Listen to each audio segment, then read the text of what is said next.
Hey guys, it's Kelly. So as you can tell by the title video, we're gonna be talking about the COVID vaccine. Now, I got some information. I didn't, do a whole lot.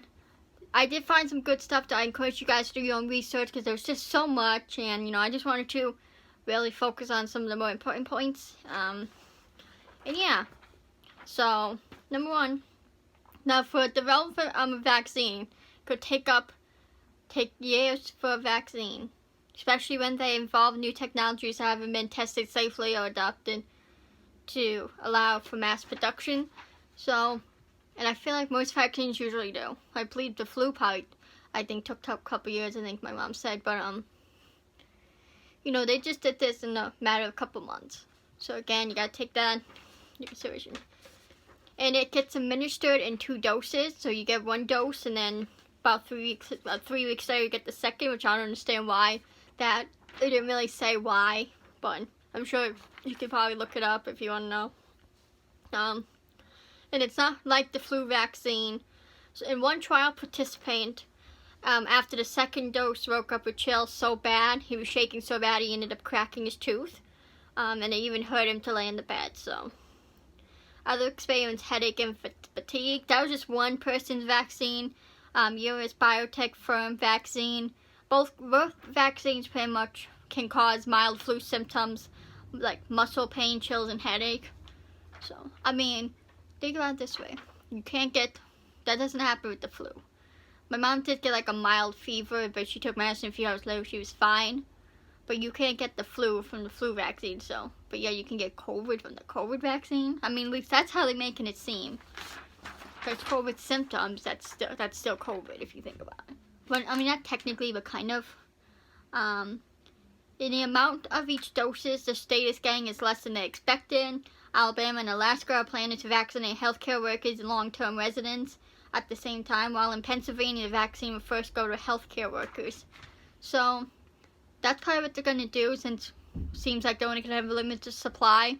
It's only going to go to, healthcare workers first and all that, because they work around, sick people in hospitals or like the elderly, which those people have risk because you're in a hospital is when you're sick, right? So obviously,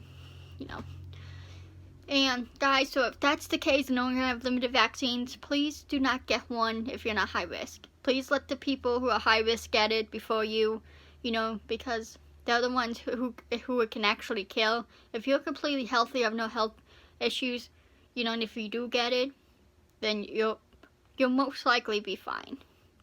And they do have medications to give you too if you get it. So I'm just saying, be considerate. Talk to your doctor, see what your doctor says. If your doctor thinks you should get one, then look into it. But again, just save it for people, like my dad. He has heart issues and breathing issues, and to elderly people, like, let them get it first. I'm just begging you guys to be considerate of people and to be smart about it. If you don't have, health issues, and maybe wait to get into it to get more. You don't have to be the first one to get it. That's what I'm saying. Not saying you can't get it eventually, but just with the first ones that come out, let the elderly get it, let the high-risk people get it first. Just be considerate, be nice. But here, let me just read this one story. Where trial participant, I can say his first name, Yasser Badavi, first read Marina's 22-page consent form warning of side effects ranging from nothing at all to death. So keep that in mind too, to death. He felt pretty worried. I would be too. The 24-year-old said you'll keep in mind, I joined the trial when we didn't know it was going to be a safe vaccine, said Badavi. Sorry if I said the name wrong. A recent college graduate living in Boston. The 24-year-old said that he first got the first injection in mid-October. He felt just like the flu shot. He experienced stiffness and pain in his left arm, which I got some pain in my right arm. I got it in my right arm, and I got some pain where I got in the shot, but it was mild, he explained. But that evening, I didn't want to move my arm above my shoulder, but it was localized, and it disappeared next morning. See, my pain wasn't that bad. I couldn't move my arm, and it didn't hurt that bad. It only hurt when I touched it, so. The second dose was a different story. After the injection, I had the same side effects as the first. Localized pain and stiffness, but it was a little bit worse. My arm got sore faster, and by the time I got home, I started feeling fatigued. which if you don't know, it's tiredness, and like anyone would feel if they were coming down with the flu. So, most significant symptoms presented that evening. I developed low-grade fever and had chills, he said. That evening was rough. After a restless night, he called the study doctors, who reassured him it was a normal reaction and no cause for concern, but that afternoon, he felt like himself again. So, the people stopped testing the highest dose of its vaccine during the trial because of the number of reports of severe adverse reactions. For any long-term effects, Barton isn't giving it much thought. I'm not too concerned, he said. We all know from vaccination trials that any adverse events mostly show up within the first couple of months. So I don't know, he said, of the number of reports, so I have to assume it had to be a lot of reports, because he stopped high dose of a number of reports. So there had to be probably a lot, and I don't know how many people in the trial. I mean, I imagine it can't be too many people doing that, like they won't have too many people in the trial. I'm gonna look it up.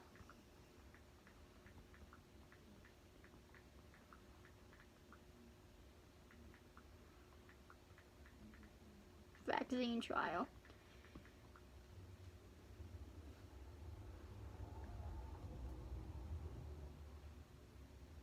This is 1 million more volunteers needed. So okay, I guess they do a lot, because they have to test in like maybe, you know, the certain types of people too and stuff, because everyone reacts differently. So I mean, if you know you got vaccinations in the past and you've gotten symptoms, I would be careful.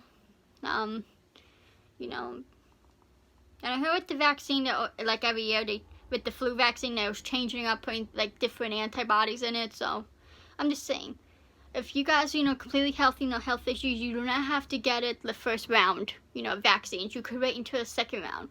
Let the high-risk people get it. Let the elderly people get it.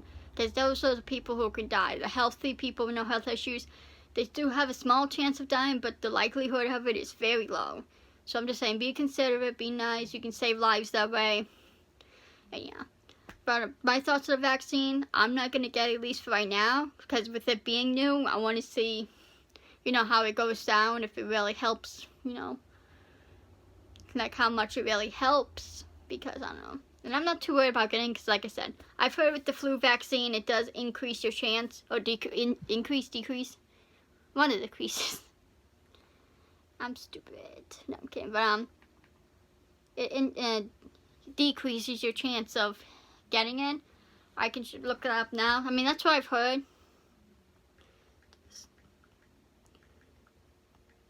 But yeah, hopefully too with this vaccine we can start getting back to normal, because now we have a vaccine, so we don't have to be as scared anymore.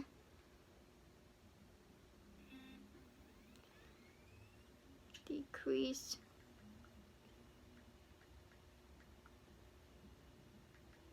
Chance. Getting COVID. Let's see if it does.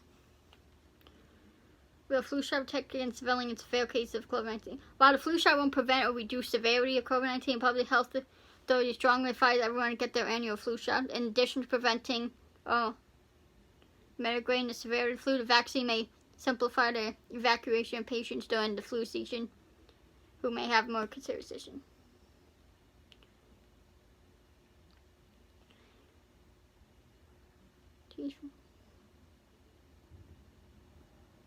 So, okay.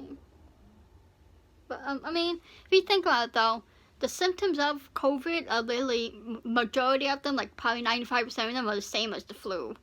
So, you know, and yes, it's just as deadly as the flu. And but what I don't understand, people don't freak out like this over the flu every year. So I don't know why they're like this with coronavirus. Yes, it kills a lot of people, but so does the flu. You don't see people having breakdowns over that. I don't know. And I've heard the virus has gotten weaker.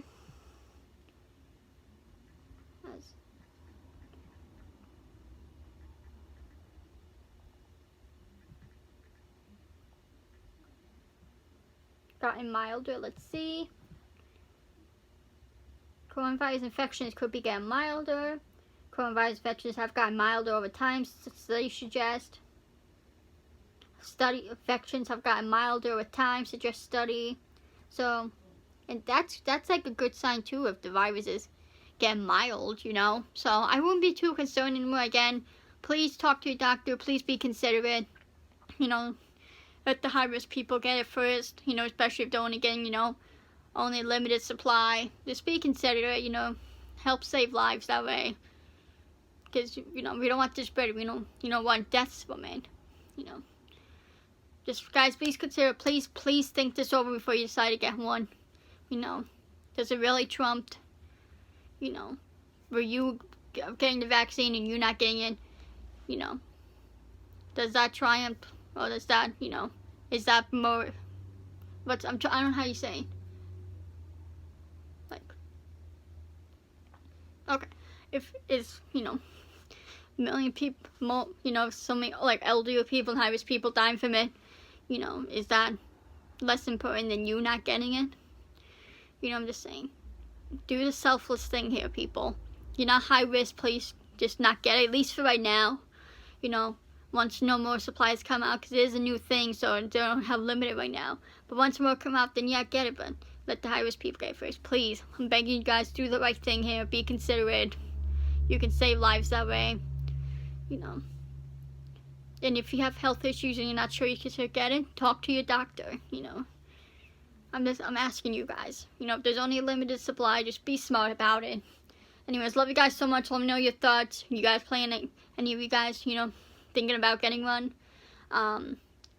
Anyways, follow me on my socials, follow content, so subscribe to Josh, subscribe to #HGP, subscribe to always_druggy. Let me know your thoughts about the vaccine. Do you agree with me? Do you disagree?